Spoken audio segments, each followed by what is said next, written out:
yeni bazenga.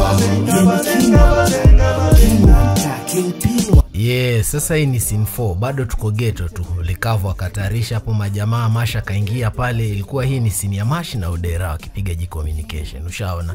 Kabidi nikamalize yote kwani nikachukua take 2 angle nyingine tofauti ndo video ikae bora. Ushaona? After hapo tena nikachukua tena take nyingine. Siwajua tena mambo ya kamera 50 set moja.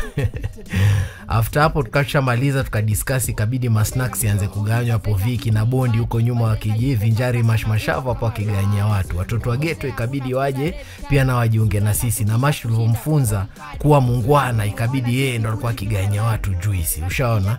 After hapo sasa Mash kwa hapa juice ikabidi tupige ile jisini la mwisho la kitemi. Kama kawaida Air Force ndo ilikuwa jipira la wahuni. Kamchukua hapo Bondi faster hiyo ikaondoka. Baada kumaliza tukadiscuss sasa tufanye nini.